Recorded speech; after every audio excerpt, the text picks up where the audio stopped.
സത്യം പറഞ്ഞാൽ ആ കാര്യത്തിൽ എൻ്റെ റോൾ മോഡൽ മമ്മൂക്കയാണ്. അപ്പൊ മമ്മൂക്കയ്ക്ക് ഞാൻ കണ്ടു കഴിഞ്ഞാൽ ഉടനെ ഞാൻ എൻ്റെ അഭിപ്രായം ഞാൻ മെസ്സേജായിട്ട് ഞാൻ അയക്കും. അപ്പൊ എന്തെങ്കിലും ഒരു ഇത് റിപ്ലൈ തരും, അങ്ങനെയൊക്കെ ഉണ്ട്. പിന്നെ എന്തെങ്കിലും ഒരു കാര്യത്തിൽ ഇങ്ങനെ ഒരു ഉപദേശം പോലെ ചോദിച്ചു കഴിഞ്ഞാൽ അതിന് കൃത്യമായ ഒരു മറുപടി എപ്പോഴെങ്കിലും ഇട്ടിരിക്കും നമുക്ക്. പിന്നെ എന്നെ ഒന്ന് കെട്ടിപ്പിടിച്ച് കരഞ്ഞാൽ തീരുന്ന പ്രശ്നം ഇപ്പോൾ ഉള്ളൂ. അത് ഒരുപാട് ട്രോൾ വന്നിട്ടുള്ളതാണ്, ഇപ്പോഴും ട്രോൾ ഇറങ്ങുന്ന ഒരു ഡയലോഗാണ്. അത് ചെയ്തു കഴിഞ്ഞപ്പോൾ ഈ പടത്തിന്റെ റൈറ്റർ ശ്യാം പുഷ്കർജി പറഞ്ഞു, ഷൈൻ ചേച്ചി ഇനി കുറച്ചു കാലം സിനിമയിൽ ഉണ്ടാവും കേട്ടോ. ഞാൻ സിനിമയെ ഇങ്ങനെ ഭയങ്കരമായിട്ട് സ്നേഹിക്കുന്ന ഒരാളാണ്, സിനിമയുടെ A to Z സ്നേഹിക്കുന്ന ഒരാളാണ്. അപ്പോൾ സിനിമയുടെ ഒരു കോർണറിൽ പോയി നിൽക്കുന്നത് പോലും ഭാഗ്യമാണ് എന്ന് വിശ്വസിക്കുന്ന ഒരാളാണ് ഞാൻ. എൻ്റെ കൂടെ അഭിനയിക്കുന്ന ഒരു സ്റ്റാർ എന്നെക്കാളും ജൂനിയറായിട്ട് വന്നതായിരിക്കും, പക്ഷെ അവർക്കാണ് എന്നെക്കാളും ഇമ്പോർട്ടൻ്റ് ആയിട്ടുള്ള സ്ഥാനം, അല്ലെങ്കിൽ എൻ്റെ മുകളിൽ നിൽക്കുന്ന ഒരു ക്യാരക്ടറാണ് അവർ ചെയ്യുന്നതെങ്കിൽ എനിക്കൊരു കുഴപ്പമില്ല, നോ പ്രോബ്ലം. ഞാൻ അവരെക്കാളും സീനിയറായിട്ട് വന്ന ആൾ, അതൊരു വിഷയമേ ഇല്ല. ക്യാമറയുടെ മുമ്പിലാണോ ഞാനിത് ചെയ്യുന്നത്, ദാറ്റ്സ് ഓൾ. അവിടെ ഒരു ഈഗോയുടെയും വിഷയം വരുന്നില്ല.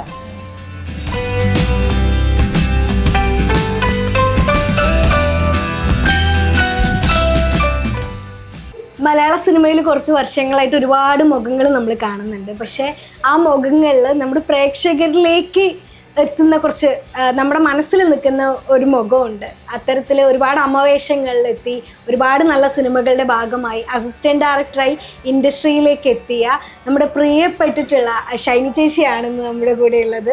ഷൈനി ചേച്ചി നാനയ്ക്ക് വേണ്ടിയിട്ട് വിശേഷങ്ങൾ പങ്കുവെക്കാൻ എത്തിയതിൽ ആദ്യം തന്നെ ഒരു താങ്ക്സ് പറയുന്നു.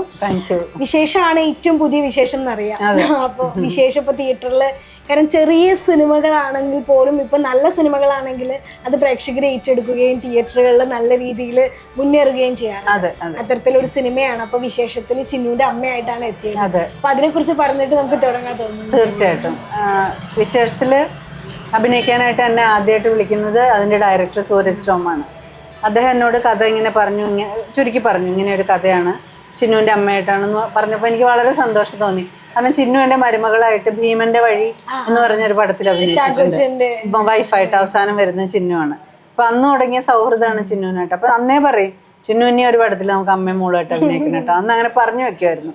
പക്ഷെ അത് സംഭവിച്ചത് വിശേഷത്തിലാണ്. അപ്പോൾ പിന്നെ അതിൻ്റെ കഥ വളരെ മനോഹരമായൊരു കഥയാണ്. അഭിനയിച്ചിരിക്കുന്നവരും കാസ്റ്റിംഗ് ഒക്കെ എന്ന് വെച്ചാൽ ഭയങ്കര എന്താ പറയുക, നമ്മൾ ശരിക്കും നാട്ടുമ്പുറത്തുള്ള ആൾക്കാരിൽ നിന്ന് പിക്ക് ചെയ്തെടുക്കില്ലേ എന്ന് പറഞ്ഞ പോലത്തെ ഒരു കാസ്റ്റിംഗ് ആണ്. എല്ലാവരും ആപ്റ്റ് ആയിട്ടുള്ള, ഇത് ശരിക്കുള്ളൊരു അച്ഛൻ, ശരിക്കുള്ളൊരു അമ്മ, മകള്, അങ്ങനെ നമ്മുടെ ജീവിതവുമായിട്ട് ഭയങ്കരമായിട്ട് റിലേറ്റഡ് ആയിട്ടുള്ള ഒരു കഥയും കഥാപാത്രങ്ങളുമാണ് വിശേഷത്തിൻ്റെത്. അപ്പോൾ അതിൻ്റെ ഭംഗിയുണ്ട് ആ പടത്തിന്. അതുകൊണ്ട് തന്നെ ആൾക്കാർ വളരെ നന്നായിട്ട് സ്വീകരിക്കുന്നുണ്ട്. അതെ അതെ അതെ കുടുംബ പ്രേക്ഷകർക്കാണ് കൂടുതലായിട്ടും അത് റിലേറ്റ് ചെയ്യാൻ പറ്റുന്നത്. അപ്പൊ അവരത് ഏറ്റെടുത്ത് കഴിഞ്ഞു. അപ്പൊ അതിൽ വളരെ സന്തോഷമായിട്ടിരിക്കുകയാണ് ഇപ്പോൾ. ഓക്കെ, ഇപ്പൊ ചേച്ചിയുടെ സ്റ്റോറി ആണെങ്കിലും എനിക്ക് ഭയങ്കര ഭയങ്കര ക്യൂരിയസ് ആയിട്ട് തോന്നിയിട്ടുണ്ട്.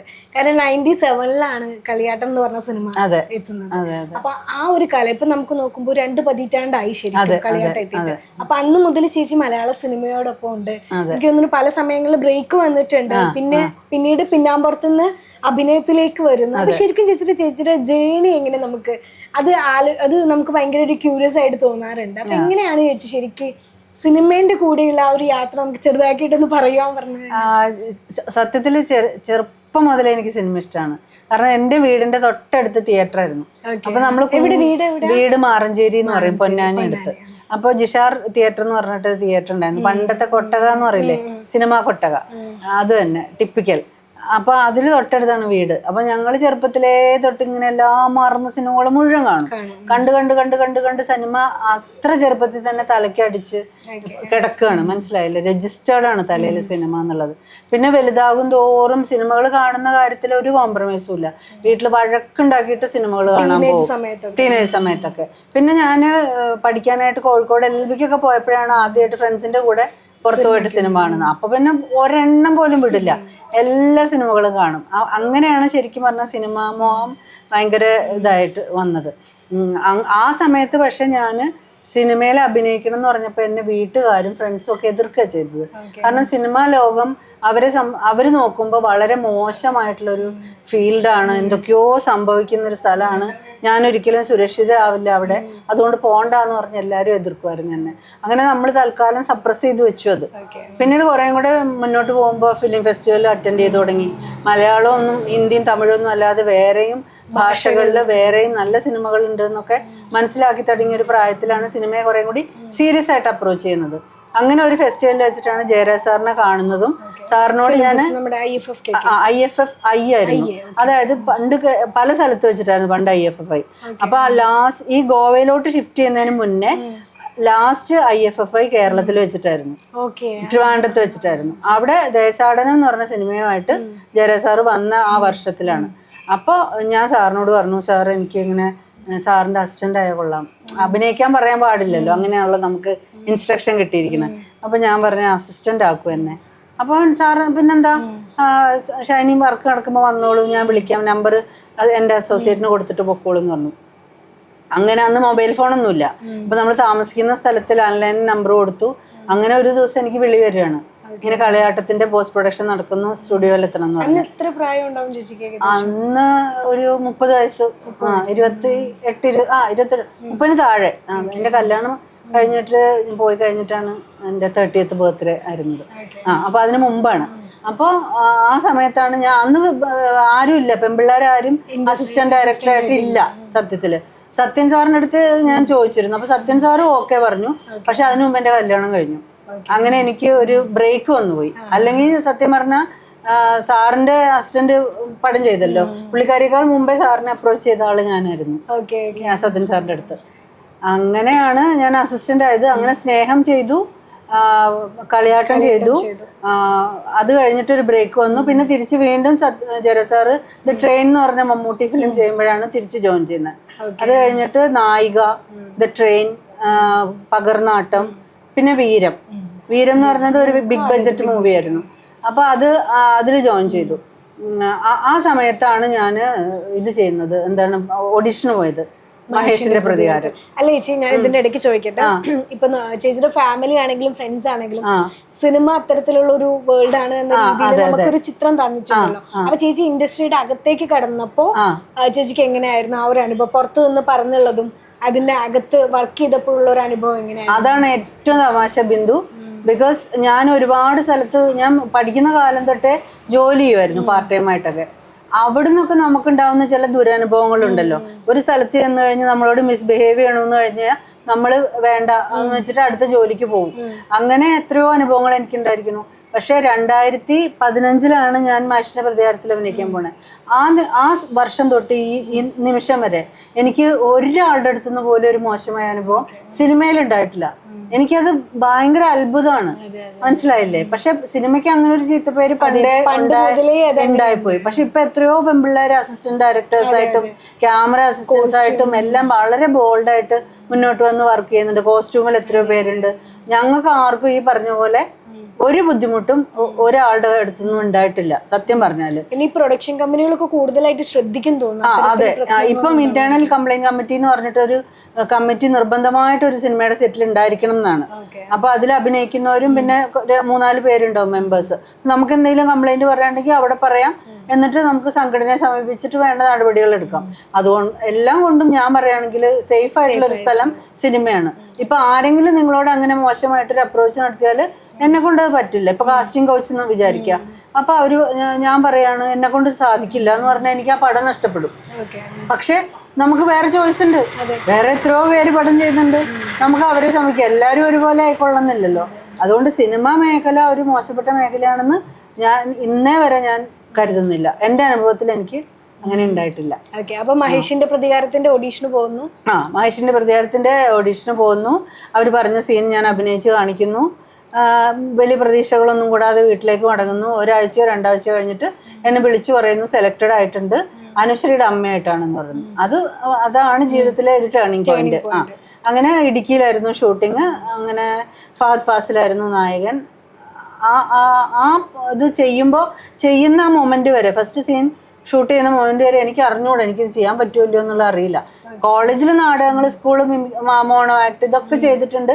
സഭാകമ്പൊന്നും ഇല്ല എനിക്ക്. പക്ഷെ ക്യാമറയുടെ മുമ്പിൽ ഞാൻ എങ്ങനെയായിരിക്കും ബിഹേവ് ചെയ്യാന്നുള്ളത് എനിക്ക് ഒരു ഉറപ്പില്ല. ഓഡിഷനൊക്കെ പോയി അറ്റൻഡ് ചെയ്തു, പക്ഷെ അങ്ങനെയല്ലല്ലോ.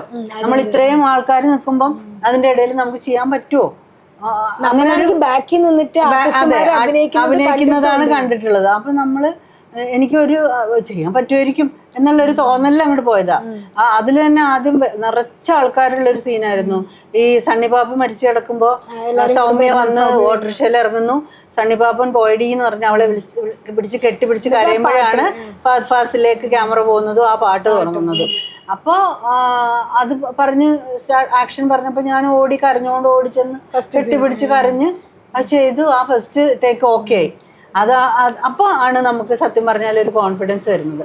പിന്നെ എന്നെ ഒന്ന് കെട്ടിപ്പിടിച്ച് കരഞ്ഞാൽ തീരുന്ന പ്രശ്നം ഇപ്പോൾ ഉള്ളൂ. അത് ഒരുപാട് ട്രോൾ വന്നിട്ടുള്ളതാണ്. ഇപ്പോഴും ട്രോൾ ഇറങ്ങുന്ന ഒരു ഡയലോഗാണ്. അത് ചെയ്തു കഴിഞ്ഞപ്പോൾ ഈ പടത്തിന്റെ റൈറ്റർ ശ്യാം പുഷ്കർജി പറഞ്ഞു, ഷൈൻ ചേച്ചി ഇനി കുറച്ചു കാലം സിനിമയിൽ ഉണ്ടാവും കേട്ടോ. അങ്ങനെ പറഞ്ഞപ്പോൾ അതും ഒരു കോൺഫിഡൻസ്, നമുക്കൊരു ധൈര്യം തന്നു. അങ്ങനെയാണ് പിന്നെ ബാക്കി സിനിമകൾ സംഭവിച്ചത്. മഹേഷിന്റെ പ്രതികാരം എന്ന് പറഞ്ഞു കഴിഞ്ഞാൽ എനിക്ക് തോന്നിയിട്ടുണ്ട് മലയാള സിനിമയിൽ ഒരു റിയലിസ്റ്റിക് സിനിമകൾ തുടക്കമാണ്. അത്തരത്തിലെ കാസ്റ്റിംഗ് ഒക്കെ ആയിട്ട് ഭയങ്കരമായിട്ട് നമുക്ക് ചാച്ചന്റെ ക്യാരക്ടർ, ചേച്ചി അവതരിപ്പിച്ച ക്യാരക്ടർ, അപ്പൊ ആ സാധനം ഉണ്ടല്ലോ. അപ്പൊ നമുക്ക് പേഴ്സണലി നോക്കുമ്പോ നമുക്ക് മഹേഷിനോട് കൂടുതൽ ഇഷ്ടമുള്ളതുകൊണ്ട് ചേച്ചി എന്ത് സ്ത്രീയാണ്, എന്ത് അമ്മയാണ്. അപ്പൊ ചേച്ചി എങ്ങനെയാണ് അതിനെടുത്തത്? ആ ഒരു കാരണം ആ ഒരു ടീം, ദിലീഷ് പോത്തൻ, ശ്യാം പുഷ്കരൻ, ആ ഒരു ടീം എങ്ങനെയാണ് ആ ഒരു ക്യാരക്ടറിനെ കുറിച്ചിട്ട് പറഞ്ഞു തന്നതും ചേച്ചിനെ കൊണ്ട് അഭിനയിപ്പിച്ചതോ? അതായത് ആ സീൻ ചെയ്യുന്നതിന് മുമ്പ് നമ്മളെ എന്നെ വിളിച്ച് മാറ്റി നിർത്തിയിട്ട് ഇങ്ങനെ ചോദിച്ചു, ഇങ്ങനെ ഒരു സീനുണ്ട്. അപ്പൊ മകൾ ഇങ്ങനെ പറഞ്ഞാല് അമ്മയാണെങ്കിൽ എന്ത് ചെയ്യും? സ്വന്തം മോളാണ് ഇങ്ങനെ പറയുന്നെങ്കിൽ, വേറെ ഇങ്ങനെ ജോലിയൊന്നുമില്ല അല്ലെങ്കിൽ സാമ്പത്തികമായിട്ട് സുരക്ഷിതമില്ലാത്ത ഒരുത്തനെ വിചാരിച്ചിട്ട് ഇങ്ങനെ കെട്ടിപ്പിടിച്ച് കരയുമ്പോൾ അമ്മ എങ്ങനെ ബിഹേവ് ചെയ്യും? ഞാൻ പറഞ്ഞു, ഞാൻ എൻ്റെ മോളെ കെട്ടിപ്പിടിച്ച് കരയും, അവള് കരഞ്ഞാൽ എനിക്ക് സഹിക്കാൻ പറ്റില്ലല്ലോ, അതുകൊണ്ട് ഞാനും കരയും എന്ന് ഞാൻ പറഞ്ഞു. പക്ഷേ അപ്പൊ ദിലീഷ് പോത്തൻ സാർ എൻ്റെ അടുത്ത് പറഞ്ഞു, ഈ അമ്മ കരയില്ല, ഈ അമ്മയുടെ വർത്താനം കേട്ടിട്ട് വേണം അവള് മനസ്സ് മാറി വേറൊരാളെ കല്യാണം കഴിക്കാൻ, അത്ര ബോൾഡായിട്ട് വേണം ബിഹേവ് ചെയ്യാൻ. അങ്ങനെ അനുശ്രീയോടും മാറ്റി നിർത്തി പറഞ്ഞു. അങ്ങനെ ഞങ്ങളെ പ്രിപ്പയർ ചെയ്യിക്കും മെന്റലി, എന്നിട്ട് ഡയലോഗ്സ് പറഞ്ഞു തരും. എന്നിട്ടാണ് സീനിലേക്ക് വിടുന്നത്. പിന്നെ നമുക്ക് നമ്മുടേതായ ഫ്രീഡം വരും, എങ്ങനെ വേണമെങ്കിലും അത് ചെയ്യാം എന്നുള്ള. സ്ക്രിപ്റ്റിലുള്ള പോലെ തന്നെയാണോ ചേച്ചി അതിൽ അവിടെ ബിഹേവ് ചെയ്തത്? സ്ക്രിപ്റ്റ് എനിക്ക് സ്ക്രിപ്റ്റ് കാണിച്ചു തന്നായിട്ടൊന്നും എനിക്ക് ഓർമ്മയില്ല. പറഞ്ഞു തരിക ചെയ്തത്, ഇങ്ങനെയാണ് ഈ സീന്, ഇപ്പൊ ഇങ്ങനെ പറയും, അങ്ങനെയായിരുന്നു എന്ന് എൻ്റെ ഓർമ്മ കേട്ടോ. കുറച്ച് വർഷങ്ങളായില്ലേ, മറന്നുപോയി. പക്ഷെ ഡബിങ്ങിൽ കുറേം കൂടി ഇംപ്രവൈസ് ചെയ്തു. ഡബിങ്ങിൽ അവര് ചെറിയ ഒരു മോള് അനിയത്തി കിടക്കുന്ന ഒരു സീനുണ്ട്. സത്യത്തിൽ ഷൂട്ട് ചെയ്യുമ്പോൾ അനിയത്തി അവിടെ കിടക്കുന്നില്ല. പക്ഷെ നമ്മൾ ഡയലോഗില് അവള് കിടക്കുന്നത് കാണിച്ചിട്ട് കൊച്ചവിടെ കിടക്കുന്നില്ലെങ്കിൽ ഞാൻ പറഞ്ഞേനെ എന്നൊരു ഡയലോഗൊക്കെ സാർ ആ സമയത്ത് ചേർപ്പിച്ചതാ. അപ്പൊ അങ്ങനെ നല്ലൊരു സ്കൂളായിരുന്നു മഹേഷിന്റെ പ്രതികാരത്തിന്റെ ഷൂട്ടിംഗ് എന്ന് പറയുന്നത്. നമുക്ക് ഒരുപാട് ആദ്യത്തെ പടത്തിൽ തന്നെ ഒരുപാട് പഠിക്കാൻ പറ്റി. അങ്ങനെ അത്രയും നാച്ചുറൽ ആയിട്ടൊക്കെ ചെയ്യാൻ പറ്റിയതിന്റെ ഫുൾ ക്രെഡിറ്റ് റൈറ്റർക്കും ഡയറക്ടർക്കും ആണ് കൊടുക്കുന്നത്. അപ്പൊ നമ്മളിപ്പോ അമ്മവേഷങ്ങൾ എന്ന് പറയുമ്പോൾ പണ്ടത്തെ സിനിമകൾ നമ്മൾ എടുത്തു നോക്കുവാണെങ്കിൽ ഇപ്പൊ കബീർ പൊന്നമ്മ, സുകുമാരി അമ്മ, ലളിതാമ്മ, അങ്ങനെ ഒരു ടൈപ്പ് ഓഫ് കുറച്ച് അമ്മമാരുണ്ട് ഒരുപാട് സിനിമകൾ. പക്ഷെ ഇപ്പോഴത്തെ കാലഘട്ടത്തിൽ ഇപ്പൊ 2000-ന് അപ്പുറത്തേക്കുള്ള സിനിമകൾ നോക്കുമ്പോൾ ഒരുപാട് അമ്മമാര്, ഒരുപാട് ഫ്രഷ് ഫേസുകളൊക്കെ വരുന്നത്. അപ്പം നമ്മുടെ ഒരു സ്പേസ് കണ്ടെത്തുക എന്നുള്ളത് ഭയങ്കര ഇമ്പോർട്ടന്റ് ആയിട്ടുള്ള ഒരു കാര്യമാണ്. അപ്പൊ അത്തരത്തിൽ എന്തെങ്കിലും സ്ട്രഗ്ലിംഗ് ചേച്ചി അനുഭവിച്ചിട്ടുണ്ടായിരുന്നോ പേഴ്സണലി? ഞാൻ സിനിമയിൽ വന്ന സമയത്ത് എനിക്ക് തോന്നുന്നു ഇപ്പോഴത്തെ അത്രയും ആൾക്കാരില്ല, കുറവായിരുന്നു. അപ്പൊ അതുകൊണ്ട് തന്നെ തുടർച്ചയായിട്ട് പടങ്ങൾ കിട്ടുമായിരുന്നു. അനുരാഗ കരിക്കിൻ വെള്ളം, പുള്ളിക്കാരൻ സ്റ്റാർ, ജൂണില് അമ്മ എല്ലാവർക്കും വളരെ ഇഷ്ടപ്പെട്ട ഒരു അമ്മയാണ്, അർജുന അശോകന്റെ അമ്മയായിട്ട്. അങ്ങനെ കണ്ടിന്യൂസ് പടങ്ങൾ ഇങ്ങനെ വരുമായിരുന്നു. അത് കഴിഞ്ഞിട്ടാണ് പിന്നെ കുറെ നാൾ പടങ്ങളില്ലാതിരുന്ന സമയത്താണ് വൈഫ് ഈസ് ബ്യൂട്ടിഫുൾ എന്ന് പറഞ്ഞൊരു സീരിയൽ സീ കേരളത്തിന് വേണ്ടിയിട്ട് ഞാൻ ചെയ്തത്. അങ്ങനെ ഒരു 1.5 വർഷത്തെ ഗ്യാപ്പ് സിനിമയിൽ വന്നു. പിന്നീട് ഞാൻ തിരിച്ചു വന്നപ്പോഴത്തേക്കും ഇഷ്ടംപോലെ അമ്മമാരായി. ജയഹേല് പുതിയ അമ്മ വന്നു, പിന്നെ ജയാക്കുറുപ്പ്, മലയൻ കുഞ്ഞ്, അത് നീരജ് ചേച്ചി ഞാനും പുള്ളിക്കാരൻ സ്റ്റാറിൽ ഒന്നിച്ച് അഭിനയിച്ചിട്ടുണ്ട്. ഞങ്ങൾ അന്ന് മുതലേ ഫ്രണ്ട്സാ. ചേച്ചി ആവേശത്തിലാണ്, പക്ഷെ ഭയങ്കര അതിലാണ് ഭയങ്കര ഹിറ്റായത്. പക്ഷെ അതിനു മുമ്പ് ചേച്ചി ഒരുപാട് പടങ്ങൾ ചെയ്തിട്ടുണ്ട്.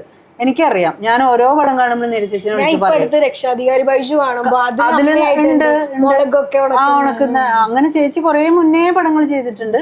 പക്ഷെ ആവേശം ഹിറ്റായി, ചേച്ചിയുടെ ഡയലോഗ് ഹിറ്റായപ്പോഴാണ് ആൾക്കാർ ശ്രദ്ധിക്കാൻ തുടങ്ങിയത്. സത്യത്തിൽ നേരെ ചേച്ചി കുറെ വർഷങ്ങൾ മുമ്പ് അഭിനയിക്കുന്ന ആളെ, നന്നായിട്ട് അഭിനയിക്കും. എൻ്റെ നല്ല സുഹൃത്താണ് നീരജയും. അല്ല, മോളുണ്ടല്ലോ ദർശനെ, ഞാനും ഒരു പടത്തിൽ അഭിനയിച്ചിട്ടുണ്ട്. ഒന്നിച്ച് സീൻസ് ഇല്ല, പുരുഷപ്രേതം. അതില് എനിക്കൊരു സീൻ ഉണ്ടായിരുന്നു. അപ്പൊ അത് ഞാൻ അഭിനയിക്കാൻ ചെന്നപ്പോഴാണ് ഞാൻ ദർശനനെ പരിചയപ്പെടുന്നതൊക്കെ. അപ്പോൾ ഞാൻ പറഞ്ഞു ഇങ്ങനെ ചേച്ചി അമ്മ എൻ്റെ ഫ്രണ്ടാണ് എന്നൊക്കെ പറഞ്ഞു. അപ്പോൾ അവൾക്കറിയാം, അമ്മ പറഞ്ഞിട്ട് എന്നെ അറിയാന്നൊക്കെ പറഞ്ഞു. അങ്ങനെ നല്ല നടിയാണ് ദർശന. എനിക്ക് വളരെ ഇഷ്ടപ്പെട്ട ഒരു ആക്ട്രസ്സാണ്. അങ്ങനെ ഇപ്പോൾ കോമ്പറ്റീഷൻ വളരെ കൂടുതലാണ്. അതുകൊണ്ട് നമ്മുടെ ടേണിനായിട്ട് വെയിറ്റ് ചെയ്തിരിക്കേണ്ട ഒരു അവസ്ഥയാണ് ഇപ്പോൾ ഉള്ളത്. പണ്ടത്തെ അത്ര സ്മൂത്ത് അല്ല കാര്യങ്ങൾ. അല്ല, ചേച്ചിയുടെ ഫേസ് എപ്പോഴും നമുക്ക് പ്രേക്ഷകരിൽ ഒരു രജിസ്റ്റേർഡ് ആയിട്ടുള്ള ഒരു സാധനമുണ്ട്. കാരണം മഹേഷിന്റെ പ്രത്യേകത്തില് ആ ഒരു സിനിമയിലുള്ള ഒരു പ്രത്യേകത പറഞ്ഞാൽ ആ സിനിമയിൽ കാണിക്കുന്ന ഓരോ മുഖങ്ങളും അത് മലയാളികൾക്ക് അത് ഉള്ളില് അപ്പൊ അതിന്റെ ഒരു ബെനിഫിറ്റും കൂടെ ഉണ്ടാവുമല്ലോ. അതെ അതെ അതെ അതെ. പുതിയ ഒരുപാട് പേര് വന്നൊരു പടമാണ് മഹേഷിന്റെ പ്രതികാരം. അവര് ഇപ്പോഴും കണ്ടിന്യൂ ചെയ്ത് പോകുന്നുണ്ട്. വിജീഷ് കരിയാട് എന്നൊക്കെ പറഞ്ഞിട്ട്, വിജീഷ് ഒക്കെ അതിനകത്ത് വന്ന നല്ല വേഷങ്ങൾ ചെയ്യുന്ന നല്ല ആക്ടറാണ്. അങ്ങനെ കുറെ പേര് അതിനകത്ത് വന്നവരുണ്ട്. പിന്നെ ജാഫർ ഇടുക്കിക്കൊക്കെ നല്ലൊരു ക്യാരക്ടർ കിട്ടിയത് ആ പടത്തിലായിരുന്നു. അതിനുശേഷം എന്തോരം ക്യാരക്ടർ റോളുകൾ ജാഫർക്ക് ചെയ്തു. അപ്പം കുറെ പേരുടെ ജീവിതത്തിലൊരു വഴിത്തിരിവ് ഉണ്ടാക്കിയ സിനിമയാണ് മഹേഷിന്റെ പ്രതികാരം.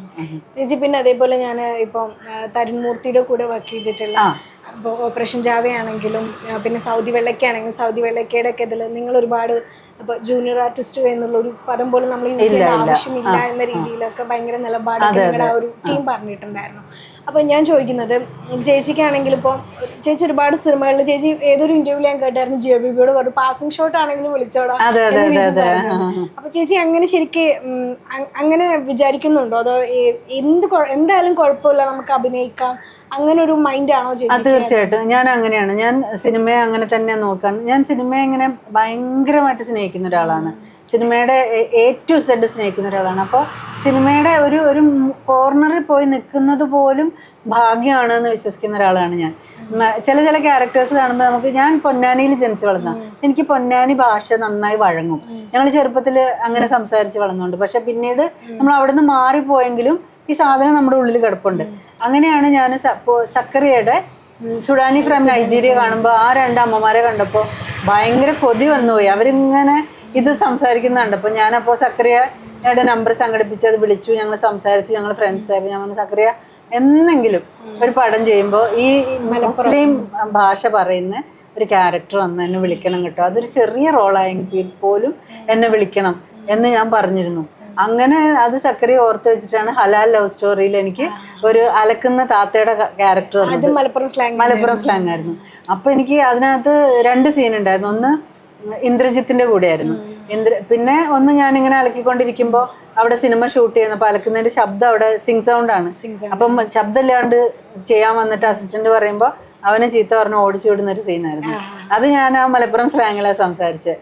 അപ്പൊ എനിക്ക് ഭയങ്കര ഇഷ്ടമായിരുന്നു. അപ്പോൾ ഇന്ദ്രജിത്ത് എന്നോട് ചോദിച്ച്, പിന്നീട് ഞങ്ങൾ സംസാരിക്കുമ്പോൾ എങ്ങനെയാണ് ഈ ഭാഷ കിട്ടുന്നത്? ഞാൻ പറഞ്ഞു, ഞാൻ പൊന്നാനിക്കാരിയാണ്, പക്ഷെ സെറ്റിൽ ചെയ്തിരിക്കുന്ന എറണാകുളത്താണെങ്കിലും ഇത് ഉള്ളിൻ്റെ ഉള്ളിൽ കിടക്കുന്നുണ്ട്, അതുകൊണ്ടാണ് എനിക്ക് പറയാൻ പറ്റുക. അങ്ങനെ പറഞ്ഞു ഞാൻ. അതെനിക്ക് ഭയങ്കര സന്തോഷമായിരുന്നു.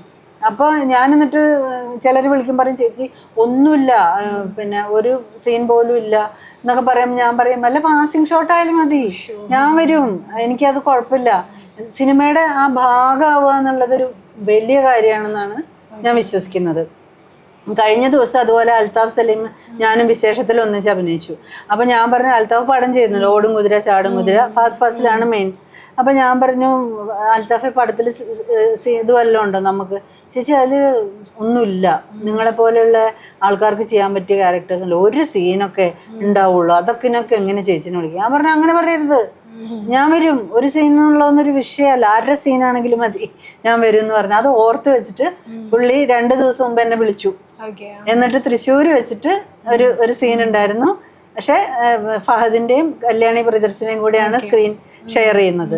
കൊച്ചൊരു സീനാണ്, പക്ഷെ ഞാൻ പോയി, വളരെ സന്തോഷത്തോടു കൂടി ഞാൻ പോയി അത് ചെയ്തു. എനിക്ക് വേണ്ടി ആ സീൻ കുറച്ച് ഇംപ്രവൈസ് ചെയ്തു. സത്യത്തിൽ വളരെ കുഞ്ഞൊരു സീനായിരുന്നു. പക്ഷെ ഫഹദ് ഞാനും കൂടി ഡയലോഗ് സ്പ്ലിറ്റ് ചെയ്ത് പറഞ്ഞ് അതൊരു നല്ല രസമുള്ളൊരു ഇതാക്കി മാറ്റി. ചേച്ചി ഇപ്പൊ ഇത്രയും വർഷത്തെ എക്സ്പീരിയൻസ് ഉള്ള ഒരാള് എങ്ങനെയാണ് ഇത്രയും ഒരു ഈഗോ ഇല്ലാതെ, അതായത് സിനിമ എന്നുള്ള ഒരു പാഷൻ അത്രത്തോളം സ്നേഹിച്ച് എങ്ങനെയാണ് ഇങ്ങനെ ഇത്രയും ഡെപ്തില് ആൾക്കാരോട് ഇപ്പൊ ഡീൽ ചെയ്യാനാണെങ്കിലും ഇപ്പൊ എനിക്ക് ഇന്നത് കിട്ടണം അങ്ങനെ ഒരു നിർബന്ധ ബുദ്ധിയൊന്നും ഇല്ലാതെ എങ്ങനെയാണ് ഇങ്ങനെ നിൽക്കാൻ കഴിയുന്നത് ഒരു മനുഷ്യൻ ആസ് എ പേഴ്സൺ എന്ന രീതിയിൽ? സത്യം പറഞ്ഞാൽ ആ കാര്യത്തിൽ എൻ്റെ റോൾ മോഡൽ മമ്മൂക്കയാണ്. ഞാൻ മമ്മൂക്കയുടെ എല്ലാ ഇൻ്റർവ്യൂസും അറ്റൻഡ് ചെയ്യും. എനിക്ക് ഏറ്റവും ഇഷ്ടപ്പെട്ട നടൻ മമ്മൂക്കയാണ്. അപ്പോൾ അദ്ദേഹത്തിൻ്റെ വാക്കുകളൊക്കെ എനിക്കിങ്ങനെ നമ്മൾ മനസ്സിലിങ്ങനെ ഗുരുനാഥൻ്റെ സ്ഥാനത്ത് കാണുക എന്ന് പറയില്ല, അങ്ങനെ ഞാൻ കാണുന്ന ഒരാളാണ്. അപ്പോൾ അദ്ദേഹം പല ഇൻ്റർവ്യൂവിലും പറയുന്നുണ്ട് ഇപ്പോഴും ആർത്തിയാണ്, അഭിനയത്തോട് പാഷനാണ്. ഞാൻ ഇപ്പോഴും ചോദിക്കും എന്ന് പറയും, എന്ത് അവസരങ്ങൾ ഇപ്പോഴും ചോദിക്കും. എനിക്ക് ഒരു മടിയില്ല ചോദിക്കാൻ, അതുകൊണ്ട് ഞാൻ അവസരങ്ങൾ ചോദിക്കാറുണ്ട്. അങ്ങനെയുള്ള അദ്ദേഹത്തിൻ്റെ വാക്കുകൾ എനിക്ക് ഭയങ്കരമായിട്ട് എന്നെ ഇൻസ്പയർ ചെയ്തിട്ടുണ്ട്. അപ്പോൾ മമ്മൂക്കയ്ക്ക് ഞാൻ കേട്ടിരിക്കുന്നത് മമ്മൂക്കയ്ക്ക് ഒരു പടം കഴിഞ്ഞാൽ അടുത്ത പടം ഉടനെ വേണം. അതിൻ്റെ ഇടയിലുള്ള ഗ്യാപ്പ് പോലും മമ്മൂക്കയ്ക്ക് സഹിക്കാൻ പറ്റില്ല. അത്രയും സിനിമയോട് ഇഴുകിച്ചേർന്ന ഒരാളാണ്. അങ്ങനത്തെ ഒരു മാനസികാവസ്ഥയാണ് എൻ്റെ. പിന്നെ ഈഗോ എന്ന് പറയുന്നത് എനിക്ക് തോന്നുന്നത് നമ്മുടെ ബ്ലഡിൽ ഉണ്ടാവുന്ന ഒരു സാധനമാണ്. എൻ്റെ ബ്ലഡിൽ അതില്ല. എനിക്ക് എന്തെങ്കിലും നമ്മൾ തമ്മിലൊരു ഇഷ്യൂ ഉണ്ടായാൽ ആദ്യം സോറി ചോദിക്കുന്നത് ഞാനായിരിക്കും. പിണങ്ങിയിരിക്കാൻ പറ്റത്തില്ല എനിക്ക്. പിന്നെ നമുക്ക് ഈഗോ ഉണ്ടെങ്കിൽ നമുക്ക് കുറെ കാര്യങ്ങൾ നമുക്ക് ചെയ്യാൻ കഴിയില്ല. ബിന്ദു, മനസ്സിലാവുന്നുണ്ടോ? ഇപ്പം എൻ്റെ കൂടെ അഭിനയിക്കുന്ന ഒരു കോ സ്റ്റാർ എന്നെക്കാളും ജൂനിയറായിട്ട് വന്നതായിരിക്കും, പക്ഷെ അവർക്കാണ് എന്നെക്കാളും ഇമ്പോർട്ടൻ്റ് ആയിട്ടുള്ള സ്ഥാനം, അല്ലെങ്കിൽ എൻ്റെ മുകളിൽ നിൽക്കുന്ന ഒരു ക്യാരക്ടറാണ് അവർ ചെയ്യുന്നതെങ്കിൽ എനിക്കൊരു കുഴപ്പമില്ല. ഞാൻ ആ താഴെയുള്ള ഞാൻ ഇപ്പം അടിച്ചു വരുന്ന റോളാണ്, ആ കുട്ടി ടീച്ചറായിട്ടാണെങ്കിൽ ആയിക്കോട്ടെ, നോ പ്രോബ്ലം. ഞാൻ അവരെക്കാളും സീനിയറായിട്ട് വന്ന ആള്, അതൊരു വിഷയമേ ഇല്ല. ക്യാമറയുടെ മുമ്പിലാണോ ഞാനിത് ചെയ്യുന്നത്, ദാറ്റ്സ് ഓൾ. അവിടെ ഒരു ഈഗോയുടെയും വിഷയം വരുന്നില്ല. ഞാൻ അഭിനയിക്കുന്നു, സിനിമയുടെ ഭാഗമായി മാറുന്നു, അതാണ് എൻ്റെ ജീവിതം. മനസ്സിലായില്ലേ? അതിൽ ഈഗോ എന്ന് പറയുന്ന ഒരു സംഗതി ഉദിക്കുന്നില്ല. എന്ത് റോളിന് വിളിച്ചാലും ഒരു ഇച്ചിരി ആണെങ്കിലും, അല്ലെങ്കിൽ ഒരു ആൾക്കൂട്ടത്തിനിടയിൽ നിൽക്കുന്ന ഒരു സീനാണെങ്കിൽ പോലും ഞാൻ പോവും. അത്രയും ഞാൻ സ്നേഹിക്കുന്ന സിനിമ. ചേച്ചി പോലുള്ള ആൾക്കാരെയൊക്കെ മറ്റുള്ളവരും കൂടെ നന്നായിട്ട് നല്ല മാതൃകയാക്കാൻ പറ്റിയുള്ള ഒരാളാണ് ചേച്ചി. മമ്മൂക്കനെ കുറിച്ച് പറഞ്ഞപ്പോൾ മമ്മൂക്കയുടെ ഭയങ്കര ഫാനായിരുന്നു. മമ്മൂക്കന്റെ കൂടെ 3 സിനിമയിൽ അഭിനയിച്ചു. പുള്ളിക്കാരൻ സാറേലും പിന്നെ ഇപ്പൊ ലാസ്റ്റ് ഇതിൽ പുള്ളിക്കാരൻ സ്റ്റാറ, പ്രീസ്റ്റ്, ഗാനഗന്ധർവൻ, അതിൽ നല്ല റോളായിരുന്നു. പിന്നെ കാതൽ അഭിനയിച്ചു. അങ്ങനെ എത്രയും വേഷങ്ങൾ ചെയ്യാൻ പറ്റി. ഞാൻ പറഞ്ഞല്ലോ, ഫസ്റ്റ് ഡേ ഫസ്റ്റ് ഷോ കാണുന്ന 2 സ്റ്റാർസ് ആണുള്ളത്. ഒന്ന് മമ്മൂക്ക, ഒന്ന് ഫഹദ് ഫാസിൽ. ഫഹദ് ഫാസിലിനെയും ഞാൻ അതുപോലെ ആക്ടിങ് ഇഷ്ടപ്പെടുന്ന ഒരാളാണ് ഞാൻ. അപ്പൊ അവരുടെ രണ്ടുപേരുടെയും പടം ഞാൻ ഫസ്റ്റ് ഡേ ഫസ്റ്റ് ഷോ കണ്ടിരിക്കും. അപ്പൊ മമ്മൂക്കയ്ക്ക് ഞാൻ കണ്ടു കഴിഞ്ഞാൽ ഉടനെ ഞാൻ എൻ്റെ അഭിപ്രായം ഞാൻ മെസ്സേജായിട്ട് ഞാൻ അയക്കും. അപ്പൊ എന്തെങ്കിലും ഒരു റിപ്ലൈ തരും. അങ്ങനെയൊക്കെ ഉണ്ട്. പിന്നെ എന്തെങ്കിലും ഒരു കാര്യത്തിൽ ഇങ്ങനെ ഒരു ഉപദേശം പോലെ ചോദിച്ചു കഴിഞ്ഞാൽ അതിന് കൃത്യമായ ഒരു മറുപടി എപ്പോഴെങ്കിലും ഇട്ടിരിക്കും നമുക്ക്. അങ്ങനെ ഞാൻ എപ്പോഴും ഇങ്ങനെ ക്ലോസ് ആയിട്ട് നമുക്കടെ ഇന്റർവ്യൂസ് വാച്ച് ചെയ്യും. എല്ലാ കാര്യങ്ങളും ഇപ്പൊ ചില റീൽസ് വരുന്നത് എല്ലാം ഞാൻ ഇങ്ങനെ നോക്കി കാണും. നമുക്ക് ഭയങ്കരമായിട്ട് ഇൻസ്പിറേഷൻ തരുന്ന ഒരാളാണ്. എനിക്ക് മാത്രമല്ല, ഇപ്പൊ പുതിയ തലമുറയിൽ പെട്ട പിള്ളേരാണെങ്കിൽ പോലും മമ്മൂക്ക ഭയങ്കര ഇൻസ്പയറിംഗ് ആണ്. അദ്ദേഹത്തിന്റെ തെരഞ്ഞെടുപ്പുകള്, അദ്ദേഹത്തിന്റെ സ്റ്റൈല് എല്ലാം അപ്ഡേറ്റഡ് ആണ് മമ്മൂക്ക. ഈവൻ ഗാഡ്ജറ്റ്സിന്റെ കാര്യത്തിലാണെങ്കിൽ പോലും അപ്ഡേറ്റഡ് ആണ്. അപ്പം എല്ലാ തലമുറയിൽ പെട്ട ആൾക്കാർക്കും എൻ്റെ അമ്മയുടെ ഫേവറേറ്റ് മമ്മൂക്കയായിരുന്നു. മനസ്സിലായില്ലേ? അപ്പൊ എല്ലാവർക്കും മാതൃകയാക്കാവുന്ന ഒരു തലത്തിലാണ് മമ്മൂക്ക നിൽക്കുന്നത്. അതൊരു ഭയങ്കര നല്ല കാര്യമാണ്. നമുക്ക് എന്തെങ്കിലും ഒരു ഇഷ്യൂ ഉണ്ടെങ്കിൽ മമ്മൂക്ക അങ്ങനെ ചെയ്തില്ലേ, പിന്നെ ഇപ്പൊ നമുക്കും ചെയ്താൽ എന്താ, അങ്ങനെ നമുക്ക് ഇൻസ്പയർ ചെയ്യും. അപ്പോൾ മമ്മൂക്കയുടെ ഫാൻ ഗേൾ ആയിട്ട് വന്നിട്ട് അപ്പോൾ അദ്ദേഹത്തിൻ്റെ കൂടെയുള്ള ആദ്യത്തെ ഒരു ഷോട്ടോ അല്ലെങ്കിൽ സ്ക്രീൻ ഷെയർ ചെയ്തതിനെ കുറിച്ചിട്ട് അങ്ങനെ എന്തെങ്കിലും ആ ഒരു മൊമെന്റിനെ കുറിച്ചിട്ട് ഇപ്പോൾ ഓർക്കുമ്പോൾ എന്താ തോന്നുന്നത്? വളരെ സന്തോഷം, അഭിമാനം. ഏറ്റവും ആദ്യം ഞാൻ സത്യത്തിൽ മമ്മൂക്കയുടെ പടത്തിലെ അസിസ്റ്റന്റ് ഡയറക്ടറാണ് വർക്ക് ചെയ്തത്. ദ ട്രെയിൻ എന്ന് പറഞ്ഞൊരു മൂവിയിൽ ഞാൻ അസിസ്റ്റന്റ്. പിന്നെ അതുകൂടാതെ വേറൊരു സംഭവം ഉള്ളത്, ഞാനൊരു ആൽബത്തില് ലിറിക്സ് എഴുതിയിരുന്നു, മൗനം പ്രണയം എന്ന് പറഞ്ഞിട്ട്. അന്ന് ഞാൻ കുവൈറ്റിൽ ജോലി ചെയ്യാം. അപ്പൊ നമ്മളത് നാട്ടിലാണ് അത് റിലീസ് ചെയ്തത്. വിജയ് യേശുദാസിന്റെ ഒരു ആൽബം ആയിട്ടാണ് ഇറക്കിയത്. അപ്പൊ അതിന്റെ റിലീസിന്റെ അന്ന് മമ്മൂക്കയും ദാസേട്ടനും കൂടിയാണ് ആ ആൽബം റിലീസ് ചെയ്തത്. അങ്ങനെയാണ് ഞാൻ മമ്മൂക്കേനെ ആദ്യമായിട്ട് ക്ലോസ്ലി അടുത്ത് കാണുന്നത്, ആ സ്റ്റേജ് ഷെയർ ചെയ്യുന്നൊക്കെ. അപ്പൊ ഞാൻ അതിങ്ങനെ ഇപ്പോഴും ആലോചിക്കുമ്പോൾ എനിക്ക് അത് സത്യത്തിൽ നടന്നാണോ, അത്ഭുതമാണ് എനിക്കത്, അങ്ങനെ ഒരു സംഭവം ഉണ്ടായല്ലോ എന്നുള്ളത്. അതെനിക്ക് അതങ്ങനെ കഴിഞ്ഞു പോയി. അത് കഴിഞ്ഞിട്ടാണ് ഞാൻ മമ്മൂക്കയുടെ കൂടെ പടത്തിൽ അഭിനയിക്കുന്നത്. പക്ഷെ അത് ആദ്യം അഭിനയിച്ചത് പുള്ളിക്കാരൻ സ്റ്റാർ. അപ്പൊ ഞാൻ അങ്ങനെ സംസാരിക്കാനോ ഒന്നും പോയില്ല. എല്ലാരും പോയി ഫോട്ടോ ഒക്കെ എടുക്കുമ്പോൾ എനിക്ക് ഒരു ചമ്മല് പോലെ.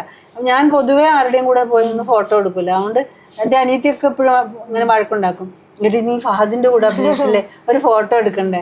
എനിക്ക് ചോദിക്കാനൊരു വിഷമ. ഒന്നാമത്തെ കാര്യം, നമ്മൾ കോസ്റ്റ്യൂമിൽ ഫോട്ടോ എടുക്കൂല, സമ്മതിക്കില്ല. അപ്പൊ അവര് കോസ്റ്റ്യൂമിൽ നിൽക്കുമ്പോ എനിക്കത് അറിയുന്ന സ്ഥിതിക്ക് ഞാൻ പോയി ചോദിക്കാൻ പാടില്ലല്ലോ ഒരു ഫോട്ടോ എടുത്തോട്ടെ എന്ന്. അതുകൊണ്ടാണ് കൂടുതലും അങ്ങനെ ചെയ്യാത്തത്, പറ്റത്തില്ല. അപ്പൊ അവരെ വെറുതെ നമ്മൾ കൺഫ്യൂസ്ഡ് ആക്കണ്ടല്ലോ.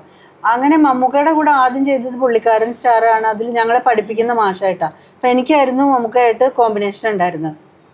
അപ്പൊ എനിക്കറിയില്ല അന്നത്തെ ദിവസം മമ്മൂക്ക വരുന്നു, അറിയാണ്ടാണ്. അപ്പൊ അറിയാതെയാണ് പെട്ടെന്ന് ഡയലോഗ് കൊടുത്തെന്ന്, മമ്മൂക്കയും ഷാൻജിജിയും കൂടെയുള്ള ഇതാണേ എന്ന് പറഞ്ഞപ്പോഴത്തേക്കും എൻ്റെ ശ്വാസം നിന്നുപോയി, ശ്വാസം മുട്ടാൻ തുടങ്ങി. ദൈവമേ ഞാൻ ചെയ്യുമോ, എന്താവും, മറന്നു പോവോ ഡയലോഗ്. ദൈവഭാഗ്യം, മമ്മൂക്കയുടെ അനുഗ്രഹം എന്നൊക്കെ ഞാൻ വിചാരിക്കുന്നു. വളരെ ഭംഗിയായിട്ട് ആ സീൻ ചെയ്യാൻ പറ്റി. അത് പല മോട്ടിവേഷണൽ ക്ലാസ്സുകളിലും ഞങ്ങളുടെ ആ സീന് ഇങ്ങനെ ഓടി നടക്കുന്നുണ്ട്. അവർ കാണിച്ചു കൊടുക്കും. അതായത് ഒരു കാര്യം, I will try my level best എന്നാണ് ഞാൻ മമ്മൂക്കയുടെ ഒരു കാര്യത്തിന് മറുപടി പറയുന്നത്. പക്ഷെ മമ്മൂക്ക പ്രൂവ് ചെയ്ത് തരികയാണ്, നമ്മൾ ഐ വിൽ ട്രൈ എന്ന് പറയുന്നതിനേക്കാൾ ഡൂ ഇറ്റ് എന്ന് പറയുന്നതാണ് ഏറ്റവും എളുപ്പം. അങ്ങനെ ഒരു ഫോൺ ഇവിടെ വെച്ചിട്ട് ടീച്ചർ ഈ ഫോൺ ഒന്ന് എടുക്കാൻ ശ്രമിച്ചേ എന്ന് എന്നോട് പറയുന്നുണ്ട്. അപ്പൊ എനിക്ക് എടുക്കാൻ ശ്രമിക്കാൻ പറ്റുന്നില്ല, ഞാൻ എടുത്തു പോവാണ്. അങ്ങനെ 2-3 പ്രാവശ്യം ചെയ്യുന്നുണ്ട്. ഇപ്പൊ എന്ത് മനസ്സിലായി ടീച്ചർക്ക്? I will try my level best എന്ന് പറയുന്നതാണോ എടുക്കുന്നതാണോ എളുപ്പം? നമ്മളതങ്ങ് ചെയ്യുന്നതല്ലേ. അതൊരു മോട്ടിവേഷണൽ ഇതാണ്. അപ്പം മിക്ക മോട്ടിവേഷൻ ക്ലാസ്സിലും ഈ സീൻ കാണിക്കും. അങ്ങനെയുണ്ട്. പലരും പറഞ്ഞിട്ടുണ്ട് ഈ സീൻ ഞങ്ങൾക്ക് ക്ലാസ്സിൽ കാണിച്ചു തന്നായിരുന്നു എന്ന് പറയുന്നുണ്ട്. അതായിരുന്നു ആദ്യത്തെ മമ്മൂക്കയായിട്ടുള്ള ഒരു സീന്.